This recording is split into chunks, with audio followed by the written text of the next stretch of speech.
Road जाने का बनी हुआ, आप कुछ भी नहीं। पुरानी कहावत है, एक तस्वीर 1000 शब्दों के बराबर होती है। उस लिहाज से आदर्श गांव की ये तस्वीरें तो लाखों शब्दों के बराबर लगती हैं। इन तस्वीरों पर भी भारी पड़ते हैं इस बदहाली में जीने वाले लोगों के तीखे बोल। पूरे गांव में लेटरिनों का पानी बह रहा है, नालियों का पानी बह रहा है, और यहाँ कोई विकास कोई ज्यादा है नहीं विशेष। जब से गोल दिया है कोई विकास यहाँ नहीं हुआ है। कोई यहाँ सुनवाई नहीं होती, न कोई देखने वाला है न सुनने वाला। इन लोगों और इनके गांव के साथ जो मजाक हुआ उसकी कहानी अब शुरू से समझिए। ये कानपुर का सिंहपुर कछार गांव है।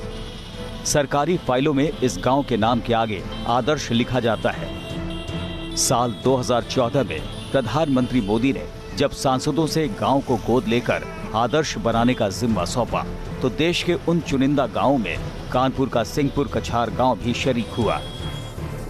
सिंहपुर कछार के बाशिंदों को इसलिए ज्यादा खुशी हुई क्योंकि बीजेपी के बड़े नेता मुरली मनोहर जोशी ने गांव को गोद लिया था। मुरली मनोहर जोशी अटल जी और आडवाणी के समकक्ष के नेता रहे हैं। मुरली मनोहर जोशी कानपुर शहर से बीजेपी के सांसद हैं, लेकिन उन्होंने अपनी लोकसभा क्षेत्र से बाहर जाकर सिंहपुर कछार गांव को गोद लिया। कानपुर मुख्यालय से करीब 15 किलोमीटर दूर स्थित है सिंहपुर कछार गांव। बिठूर विधानसभा क्षेत्र के अंतर्गत आने वाला ये सिंहपुर कछार गांव को सांसद मुरली मनोहर जोशी ने गोद ले रखा है। आज हम इस गांव में पहुंचे हैं और इस बात को जानने की कोशिश करेंगे कि सांसद जी के इस गांव में कितना विकास हुआ है और ये गांव कितना खुशहाल है। किसी ऊंची जगह से देखने पर 7000 की आबादी वाले इस गांव में बिना प्लास्टर वाली ईंट की अधूरी इमारतें नजर आती हैं, जिससे गांव वालों की आर्थिक हालत का अनुमान भी लगाया जा सकता है। लेकिन गांव की असली दुर्दशा पसरी पड़ी है इन गलियों में। टूटी सड़कों के किनारे कच्ची नालियां हैं, जिनसे साल भर गंदा पानी उफन कर रास्ते में भर जाता है। गांव में ज्यादातर हिस्से का यही हाल है। पूरे गांव का सीवर यहाँ इकट्ठा होता है, जिसमें बीमारियों की खेती हो रही है। सिंहपुर कछार गांव के लोगों का आदर्श गांव का सपना इतना मटमैला तो नहीं था। बड़े खुशी मनाया था कि इस गांव का बड़ा ढंग से विकास होगा, लेकिन कहीं कुछ नहीं हो पाया। दोबारा कहीं कोई आया नहीं, कोई सर्वे नहीं। सब मजा नहीं कर रहे, कीचड़ भरो, गंदगी भरी, लेटरिन का, नालिन का, नारदान का पानी सब आ रहा हुआ। वो कहते हैं कुछ तुम लगाओ पैसे, कुछ हम लगाएंगे। अगर हम गरीब आदमी हैं, अगर हमारे पास होता तो हम ये ठीक न करा लेते।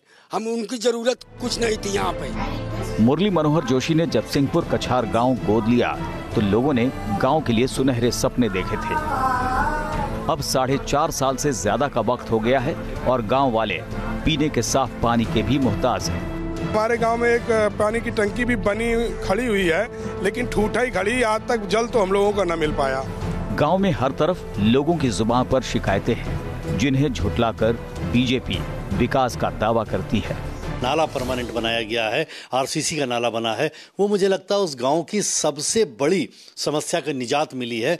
वहां पर सब स्टेशन के निर्माण को कराना और बिजली की व्यवस्था को दुरुस्त कराना, वहां पर पानी के पीने की टंकी को बनवाना, पानी के पीने की ठीक व्यवस्था करना, पंचायत भवन को बनाना, वहां खेलने के लिए बच्चों के उसकी योजना रचना करना, उसके लिए व्यवस्था बनाना, ये तमाम ऐसे काम हैं जो उन्होंने वहां पर उस गाँव को लेकर के किए हैं। ये दावे अपनी जगह हैं, लेकिन गांव की तस्वीर सब कुछ बता रही है। सांसद की तरफ से गांव में पैसे लगाने की बात तो दूर, केंद्र की स्वच्छ भारत अभियान जैसी योजनाएं भी इस गांव में नहीं पहुंच पाई। सांसद मुरली मनोहर जोशी के गोद लिए जाने से गांव का नाम तो चर्चित हुआ, लेकिन बदलाव अब भी गांव की दहलीज से दूर नेताओं की वादों तक ही सिमटा है। सिंहपुर कछार से अमित सिंह के साथ टीम न्यूज नेशन।